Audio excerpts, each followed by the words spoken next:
Halo, assalamualaikum warahmatullahi wabarakatuh. Jumpa kembali di channel saya. Banyak orang bertanya-tanya,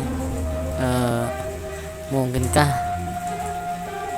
seseorang itu melakukan perjalanan lintas waktu atau yang dikenal sebagai time travel?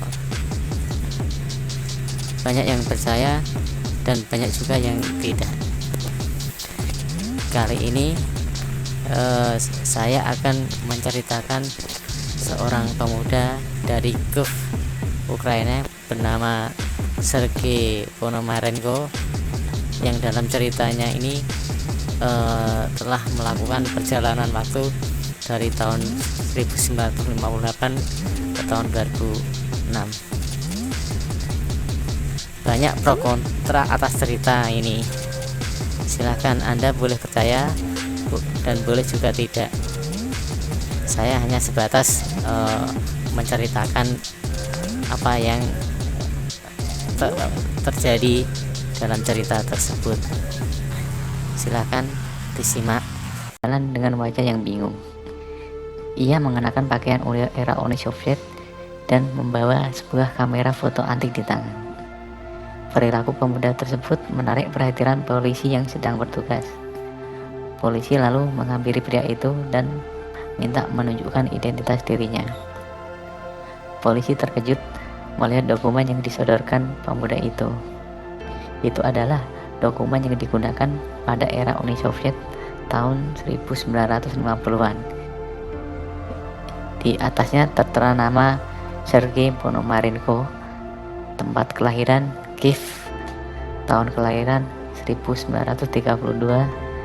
Namun Sergei yang berada di depan polisi ini masih tampil sebagaimana pemuda berusia 20-an tahun.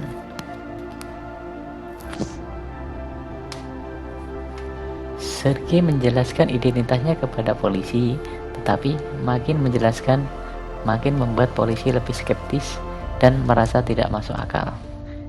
Sampai polisi berpendapat bahwa mungkin Sergei mengidap gangguan mental, kemudian mengirimkannya ke rumah sakit jiwa di Kiev. Akibat ucapan-ucapan Sergei dianggap aneh dan membuat orang bingung, polisi juga mengundang ahli kejiwaan Profesor Pavlo Kutrikov untuk melakukan penyelidikan. Ketika memasuki ruang kerja Profesor Pavlo Kutrikov, Sergei mengamati isi ruangan secara seksama dan menemukan jarum jam dindingnya berhenti. Ia kemudian bertanya kepada Pavlo, jam berapa sekarang?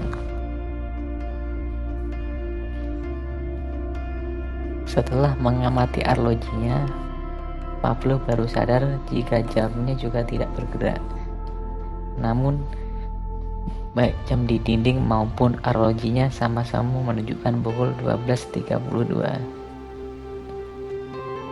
Sergei memberitahu Pavlo bahwa ia lahir di kota Kiev tahun 1932. Kini ia berusia 25 tahun. Pada tahun 2006, Sergei masih berpenampilan seperti pemuda berusia 20-an tahun. Pavlo meminta Sergei bahwa saat itu adalah hari libur. Lalu muncul keinginannya untuk melihat pemandangan kota sambil mengambil foto. Maka dengan sebuah kamera di tangan, ia keluar rumah dengan berjalan kaki. Tetapi baru beberapa kali kaki melangkah, ia melihat sebuah benda terbang tak dikenal yang bentuknya seperti genta sedang mengambang di langit. Sergei langsung mengambil gambar kejadian tersebut. Untuk membuktikan apakah Sergei berbohong, ia meminta Pavlo untuk memeriksa klise tersebut.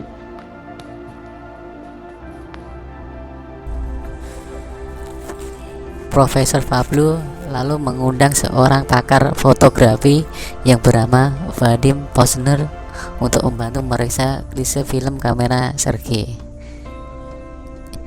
Vadim Posner menegaskan bahwa produksi klise film untuk kamera tersebut sudah ditinggalkan pada tahun 1970-an. Model kameranya adalah Yashica Flex yang diproduksi oleh perusahaan kamera Jepang Yashica. Banyak fotografer yang suka mengkoleksi kamera antik tersebut, tapi tingkat perawatannya kalah jauh dari kamera yang dimiliki Sergei, mengkilap seperti masih baru.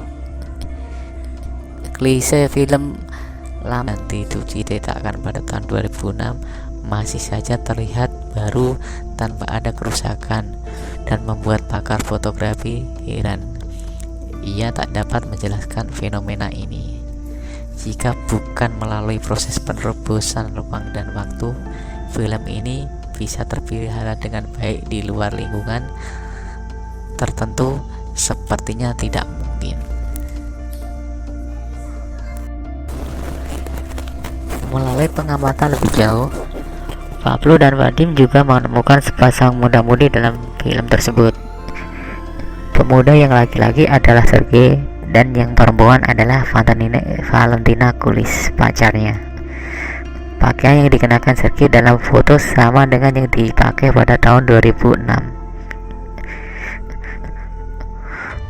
Pada 25 April 2006, Sergei kembali ke kamar setelah berbicara dengan Pablo untuk terakhir kalinya. Karena acara ini terlalu aneh, orang menduga bahwa hanya ada satu kemungkinan, Sergei kembali ke usianya, hal yang berkaitan dengan telepon seluler. Jadi para peneliti berspekulasi bahwa Sergei mungkin menginformasikan kepada Uni Soviet apa yang ia lihat di tahun 2006. Tim peneliti film dokumenter Time Traveler terdiri dari ahli ilmu kejiwaan, ilmu fisika, ahli fotografi, dan polisi, ditambah beberapa saksi mata, rekaman video, audio, stasiun radio, dan foto untuk pembuktian.